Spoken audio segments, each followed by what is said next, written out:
Sarah Martinez had been invisible for 12 years.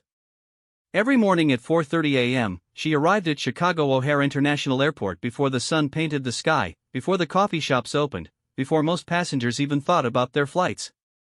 She cleaned the offices, emptied trash bins, and wiped down surfaces that important people would touch throughout the day. Airport executives, security officials, and government contractors walked past her as if she were part of the furniture.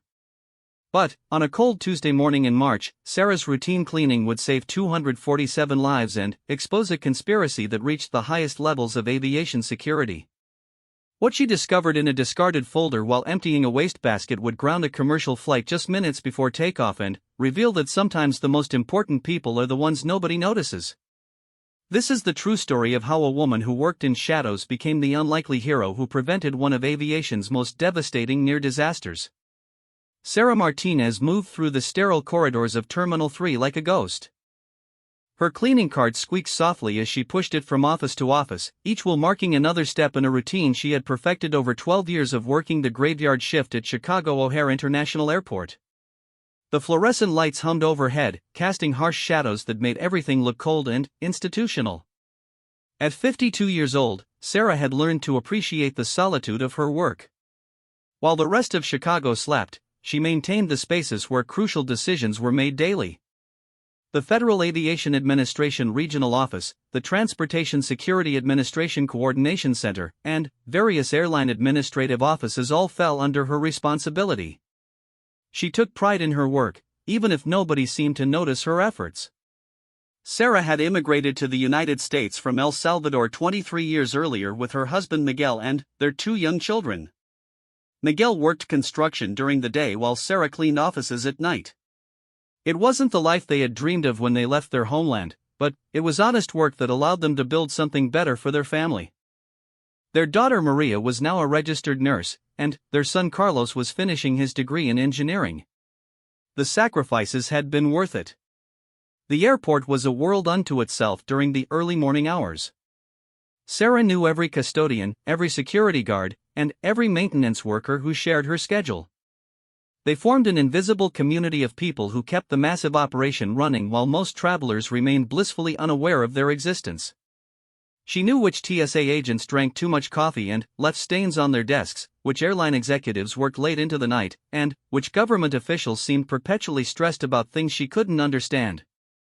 On this particular Tuesday morning in March, Sarah began her rounds at 4:45 a.m., 15 minutes later than usual due to a delayed train. She always started with the FAA offices on the 3rd floor, where the air traffic control supervisors and safety inspectors had their administrative spaces. These offices generated more paperwork than anywhere else in her route, and she had learned to empty the trash bins carefully to avoid disturbing documents that might be important. The FAA Regional Safety Office belonged to Director James Morrison, a tall man with graying temples who always nodded politely when their paths crossed. Morrison had worked for the agency for over 20 years and was responsible for overseeing safety protocols for all commercial flights departing from O'Hare. His office was always immaculate except for the overflowing trash bin beside his desk, which suggested he worked long hours reviewing safety reports and incident analyses. Sarah knocked gently on Morrison's office door, a habit she had developed even though the offices were always empty during her shift.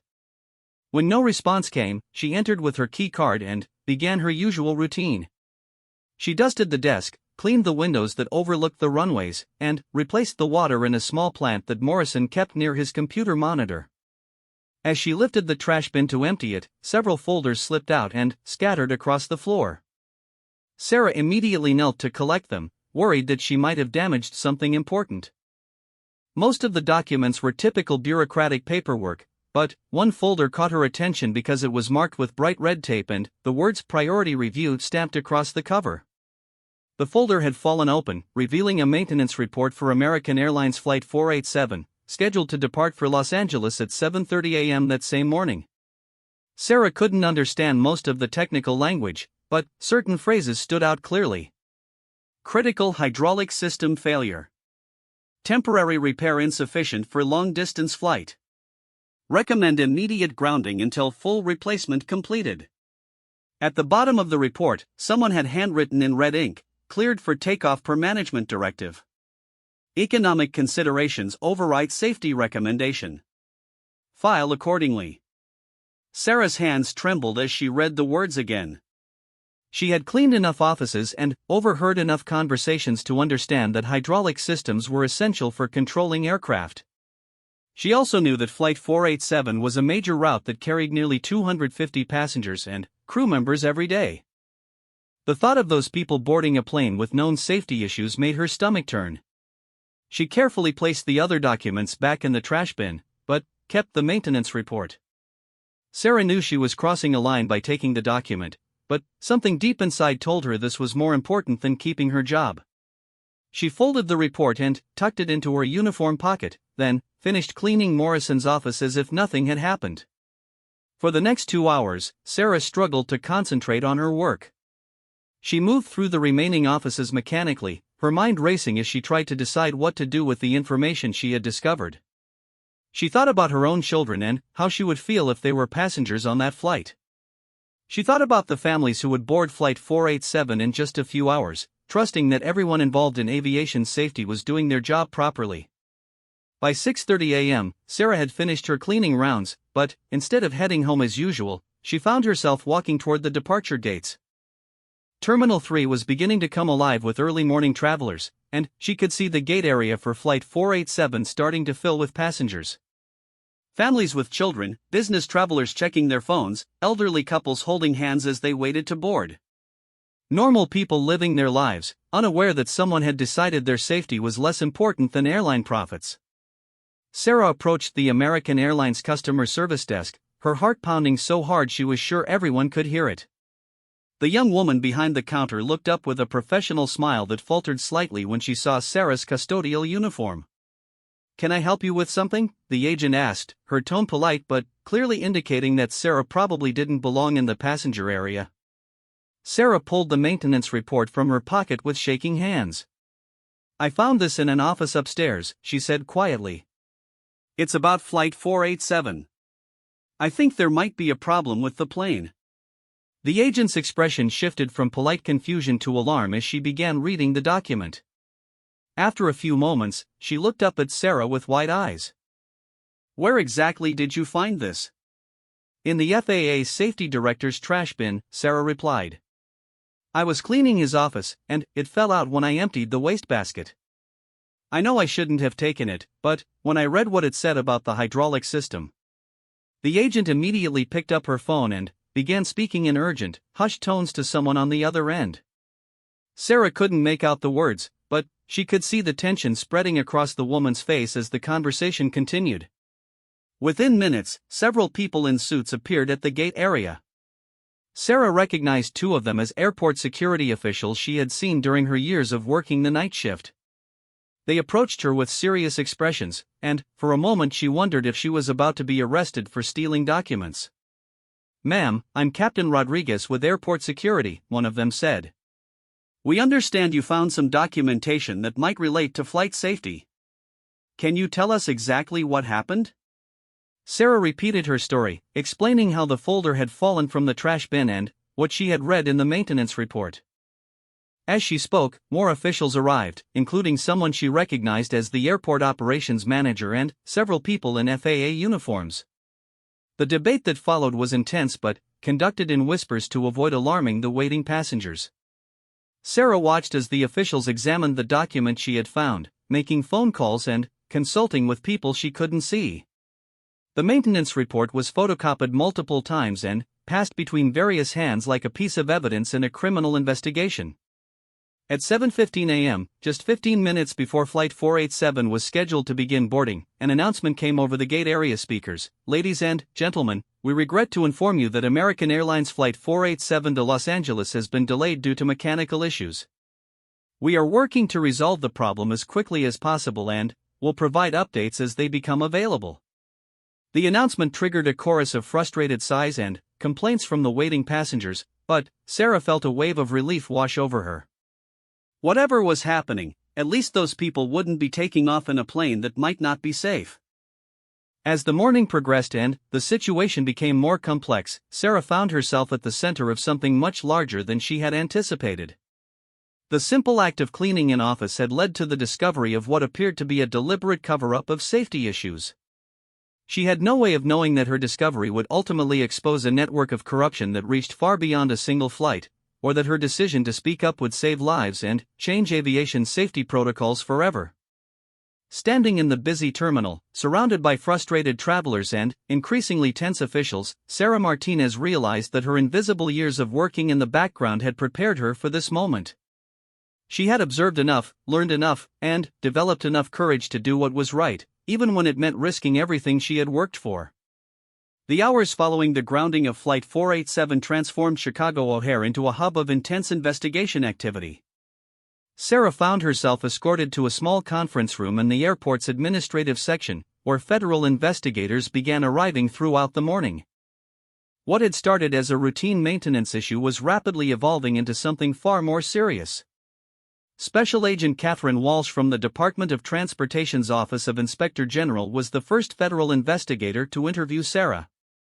Walsh was a sharp-eyed woman in her 40s who had built her career investigating aviation fraud and safety violations. She approached the interview with the methodical precision of someone who had seen too many cases where small oversights led to major disasters. "Mrs. Martinez, I want you to understand that what you discovered this morning is extremely significant," Walsh explained as she set up a recording device on the conference table. "The document you found suggests that safety protocols may have been deliberately violated. I need you to walk me through everything that happened, no matter how small or insignificant it might seem." Sarah repeated her story for what felt like the 100th time that day, but Agent Walsh's questions were more detailed and specific than anything she had faced earlier. Walsh wanted to know exactly when Sarah had arrived at Morrison's office, whether she had noticed any unusual activity in recent weeks, and if she had overheard any conversations that might be relevant to the investigation. As Sarah answered the questions, she began to remember details that hadn't seemed important at the time. Over the past month, she had noticed that Director Morrison had been working later than usual, often still in his office when she arrived for her 4:30 a.m. shift. She had also observed several late-night meetings in the conference rooms, with men in expensive suits who didn't look like typical government employees. There was something else, Sarah said suddenly, causing Walsh to look up from her notes. "About 2 weeks ago, I was cleaning the conference room after one of those late meetings. I found a business card that had fallen under the table. It was for someone at Meridian Aviation Consulting." Walsh's expression sharpened immediately. "Meridian Aviation? Are you certain about that name?" Sarah nodded. "I remember because I thought it was a pretty name, like the lines on a map. I threw the card away with the rest of the trash, but I definitely remember the company name." Agent Walsh made several phone calls after hearing this information, speaking in urgent tones with people Sarah couldn't identify. Within an hour, 2 more investigators arrived, along with someone from the FBI's Financial Crimes Division. The scope of the investigation was expanding rapidly. Meanwhile, the grounded American Airlines flight had undergone a thorough mechanical inspection. The results were even worse than the original maintenance report had indicated. The hydraulic system wasn't just compromised, it was in danger of complete failure, which could have resulted in the crew losing control of the aircraft entirely. The temporary repairs that had been approved were wholly inadequate for a cross-country flight. Captain Michael Torres, the pilot who was scheduled to fly Flight 487, was brought in to review the mechanical findings. Torres was a 20-year veteran with an impeccable safety record who had flown over 15,000 hours without a single incident. When he saw the maintenance report that Sarah had found, his face went pale. "I was never shown this report," Torres told the investigators. "The flight manifest I received this morning indicated that all systems were fully operational. If I had seen this hydraulic assessment, I would have refused to fly the aircraft under any circumstances." This revelation added another layer to the investigation. Not only had safety protocols been violated, but critical information had been deliberately withheld from the flight crew. The implications were staggering. Someone had been willing to risk hundreds of lives to avoid the expense and inconvenience of properly repairing the aircraft. As the day progressed, more evidence emerged. Financial records showed that American Airlines was facing significant pressure from investors to reduce maintenance costs and minimize flight delays. Meridian Aviation Consulting, the company whose business card Sarah had found, was a firm that specialized in helping airlines navigate safety regulations in ways that maximized profitability. Director Morrison, who had been summoned back to the airport from his day off, initially claimed that the maintenance report in his trash was outdated and had been superseded by more recent assessments. However, when confronted with the timestamp on the document and Sarah's detailed account of when she found it, his story began to fall apart. The investigation revealed that Morrison had been receiving payments from Meridian Aviation in exchange for expediting safety approvals and overlooking minor violations. What had started as small compromises had gradually escalated into a willingness to approve flights with serious mechanical issues. Flight 487 was just the latest example of a pattern that had been developing for months. Sarah watched these revelations unfold with a mixture of vindication and horror. Her decision to speak up had been correct, but the scope of the corruption was far beyond anything she had imagined. She thought about all the flights that had departed O'Hare in recent months with Morrison's approval, wondering how many other safety issues had been overlooked in the name of profit. Agent Walsh kept Sarah informed of the investigation's progress, recognizing that the custodian's observations might provide additional crucial evidence. "You've been in those offices every night for 12 years, Walsh explained. You might have seen patterns or changes that the people involved didn't realize were visible." This insight proved valuable when Sarah mentioned that she had noticed an increase in after-hours shredding activity in Morrison's office over the past few weeks. The industrial shredder that was typically used once a month had been running several times a week, always after the regular staff had gone home. FBI technicians were brought in to examine Morrison's office and the building's waste management system. They discovered that while most documents had been thoroughly destroyed, some fragments remained in the shredder's collection bin. Digital forensics experts worked through the night, painstakingly reconstructing shredded documents that revealed the full extent of the conspiracy. The reconstructed documents showed that Morrison had approved dozens of flights with unresolved maintenance issues over the past 6 months. In each case, the economic impact of grounding the aircraft had been weighed against the statistical probability of mechanical failure, with safety concerns consistently losing to financial considerations. One document fragment contained a particularly chilling calculation: probability of catastrophic failure, 3.7%. Cost of flight delay, $240,000. Cost of full mechanical repair, $1.2 million. Risk assessment, acceptable for departure. As news of the investigation began to leak to the media, the story took on national significance. Aviation safety experts were appalled by the evidence of systematic corner cutting, while passenger advocacy groups demanded immediate reforms to prevent similar incidents. Sarah found herself thrust into an unfamiliar spotlight as reporters learned about her role in uncovering the conspiracy. She was uncomfortable with the attention, preferring to remain in the background as she always had, but she understood that her story was important for public awareness of the issue. "I was just doing my job," she told one reporter who managed to reach her by phone. "When you see something that might hurt people, you have to speak up, even if you're scared." The investigation expanded beyond O'Hare as federal agencies began examining maintenance records and safety approvals at other major airports. What they found suggested that the corruption Sarah had discovered was part of a broader pattern affecting the aviation industry nationwide. American Airlines faced intense scrutiny as investigators reviewed their maintenance practices and relationships with consulting firms like Meridian Aviation. The airline's stock price plummeted as investors realized the potential liability exposure from putting profits ahead of passenger safety. By the end of the week, Morrison had been arrested on federal charges of bribery and endangering public safety. Several executives at Meridian Aviation were also taken into custody, along with managers at American Airlines who had been involved in the scheme. Sarah continued working her night shift throughout the investigation, though her routine had been permanently altered by the events she had set in motion. Security personnel now accompanied her during her cleaning rounds, and several offices remained off-limits pending the ongoing investigation. The passengers who had been scheduled to fly on Flight 487 were eventually accommodated on other flights, many of them unaware of how close they had come to disaster. Sarah sometimes wondered about those people, imagining their relief if they knew what she had prevented. As the investigation moved into its second week, Agent Walsh told Sarah that her testimony would likely be crucial in the prosecution of those involved in the conspiracy. The thought of testifying in federal court was intimidating, but Sarah understood that her role in the case was far from over. The woman who had spent 12 years working invisibly in the background of one of America's busiest airports had become a key witness in one of the most significant aviation safety cases in recent memory.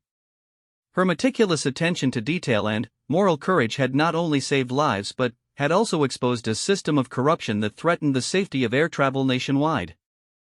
6 months after Sarah Martinez discovered the fateful maintenance report, she sat in the witness box of a federal courthouse in downtown Chicago, facing a room full of lawyers, journalists, and family members of aviation workers whose lives had been affected by the conspiracy she had helped expose. The woman who had once moved through airport corridors unnoticed now found herself at the center of one of the most significant aviation safety trials in decades. The prosecution had built their case methodically around Sarah's discovery and the subsequent investigation. Director James Morrison, 3 executives from Meridian Aviation Consulting, and 2 American Airlines maintenance supervisors faced federal charges that could result in decades in prison. The evidence was overwhelming, but Sarah's testimony was considered crucial because she was the person who had first recognized the danger and had the courage to act. Federal prosecutor David Chun approached Sarah with respectful formality. Over the months of preparation for the trial, Chen had developed genuine admiration for the custodian who had risked everything to protect people she had never met. Mrs.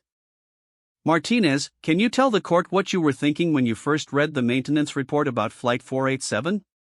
Sarah took a deep breath and spoke clearly into the microphone. I was thinking about my own children, and about all the mothers and fathers who would be on that plane with their families. I knew I couldn't let them take off if there was something wrong with the aircraft. It didn't matter that I was just a custodian, I could read enough to understand that people might die. Her testimony lasted 3 days, during which she described not only the events of that March morning but also the patterns she had observed over months of working in the administrative offices. Sarah's detailed recollections of overheard conversations, unusual meetings, and suspicious document disposal provided crucial context for the prosecution's case. The defense attorneys attempted to portray Sarah as someone who had misunderstood complex technical documents and had overreacted to routine maintenance issues. However, their efforts backfired when aviation experts testified that Sarah's interpretation of the hydraulic system report had been completely accurate, and that her decision to report it had undoubtedly prevented a catastrophic accident.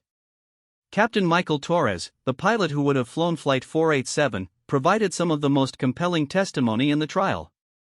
Mrs. Martinez saved my life, the lives of my crew, and the lives of 247 passengers, he told the court. She did what our entire aviation safety system failed to do, she put human lives ahead of corporate profits. The trial revealed the full scope of the corruption that Sarah's discovery had exposed. Over 18 months, the conspiracy had resulted in nearly 200 flights departing with unresolved safety issues.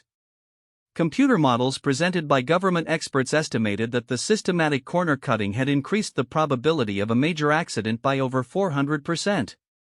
Meridian Aviation Consulting had been paid over $2 million by various airlines to help them minimize maintenance costs and expedite safety approvals. The company's business model was based on exploiting loopholes in federal regulations and cultivating relationships with officials like Morrison who could be influenced through financial incentives. The human cost of the conspiracy became clear when several airline mechanics and safety inspectors testified about pressure they had faced to approve repairs they knew were inadequate. Many of these workers had been threatened with termination if they refused to sign off on substandard maintenance work. Flight attendant Jennifer Walsh, who had been scheduled to work on Flight 487, broke down while describing her reaction to learning how close she and her colleagues had come to disaster. I've been flying for 15 years, and I always trusted that someone was making sure the planes were safe, she testified. It's terrifying to think that they were gambling with our lives. The defense strategy centered on arguing that the defendants had made judgment calls within the gray areas of aviation regulation, and that no actual harm had occurred because the flights in question had completed their journeys without incident. This argument was systematically dismantled by the prosecution, which demonstrated that the only reason disasters had been avoided was through luck and the eventual discovery of the conspiracy. Expert testimony from the National Transportation Safety Board showed that hydraulic system failures had caused several major aviation accidents in recent decades, including crashes that had killed hundreds of people. The temporary repairs that Morrison had approved for Flight 487 would almost certainly have failed during the cross-country flight, likely resulting in the complete loss of the aircraft. As the trial progressed, Sarah found herself becoming a symbol of individual responsibility in the face of institutional failure. Editorial writers praised her courage, and passenger advocacy groups held her up as an example of how ordinary citizens could make a difference in complex systems. However, the attention was not entirely positive. Sarah received threatening phone calls and letters from people who blamed her for harming the airline industry and causing job losses. Some critics argued that she had overstepped her authority and should have gone through proper channels rather than taking the document and approaching airport security directly. These criticisms deeply hurt Sarah, who had never sought publicity or recognition for her actions. During cross-examination, defense attorney Margaret Foster pressed her on whether she had considered the economic impact of grounding flights and potentially damaging American Airlines' reputation. "Mrs. Martinez, did you think about the thousands of airline employees who might lose their jobs because of the negative publicity your actions created?" Foster asked. Sarah looked directly at the attorney and responded firmly, "I thought about 247 people who might lose their lives. That seemed more important than jobs or money or company reputations." The prosecution's case was further strengthened by FBI financial analysis showing that Morrison had used his bribes from Meridian Aviation to purchase a luxury boat and make improvements to his home. Bank records revealed a clear pattern of payments that coincided with his approval of questionable maintenance decisions. American Airlines had cooperated fully with the investigation once the conspiracy was exposed, firing several employees and implementing new safety protocols. However, the company still faced significant civil liability from passengers who had unknowingly flown on aircraft with unresolved maintenance issues. The trial's climax came when Morrison himself took the stand in his own defense. Under intense cross-examination, he attempted to justify his actions by claiming that aviation safety was a matter of acceptable risk rather than absolute certainty. He argued that his decisions had been based on industry standards and economic realities. Prosecutor Chen methodically destroyed this defense by presenting Morrison with the specific maintenance report that Sarah had found. Director Morrison, this document clearly states that the hydraulic system repair was insufficient for long-distance flight and recommends immediate grounding. How do you explain your handwritten note approving takeoff for economic considerations? Morrison's response was barely audible, "I made an error in judgment." The jury deliberated for less than 8 hours before returning guilty verdicts on all charges against all defendants. Morrison was sentenced to 12 years in federal prison, while his co-conspirators received sentences ranging from 6 to 10 years. The convictions sent shockwaves through the aviation industry and led to comprehensive reforms in safety oversight procedures. Sarah attended the sentencing hearing, sitting quietly in the gallery as the judges delivered their verdicts. She felt no satisfaction in seeing Morrison and the others sentenced to prison, only relief that the system had worked and that similar conspiracies would be less likely in the future. In the months following the trial, Sarah's life gradually returned to a version of normalcy. She continued working her custodial job at O'Hare, though she was now recognized and appreciated by many of the airport employees who had previously overlooked her presence. The airline industry implemented new whistleblower protections specifically designed to encourage people like Sarah to report safety concerns without fear of retaliation. American Airlines established a safety award in Sarah's name and contributed $500,000 to a scholarship fund for aviation maintenance students. The company also hired Sarah's son Carlos as an engineer in their safety compliance division after he completed his degree, though Sarah insisted that his qualifications rather than her actions had earned him the position. Agent Walsh, who had led the investigation, maintained contact with Sarah and often cited her case when training other investigators. Sarah Martinez proved that the most important people in any organization are often the ones who seem least important, Walsh would tell her trainees. She had access, observation skills, and, most importantly, the moral courage to act when it mattered. The broader impact of Sarah's discovery extended far beyond the specific conspiracy she had uncovered. Congress passed new legislation requiring more rigorous oversight of aviation maintenance practices, and the Department of Transportation implemented new reporting systems to prevent similar cover-ups. Sarah was invited to speak at aviation safety conferences and was honored by several organizations, though she remained uncomfortable with public attention. She preferred to let her actions speak for themselves rather than become a celebrity based on doing what she considered the right thing. 2 years after the trial, Sarah received a letter that brought tears to her eyes. It was from a passenger who had been scheduled to fly on Flight 487 that March morning. The woman wrote that she had been traveling with her 2 young children to visit their grandmother, and that Sarah's actions had allowed them to have many more visits in the years that followed.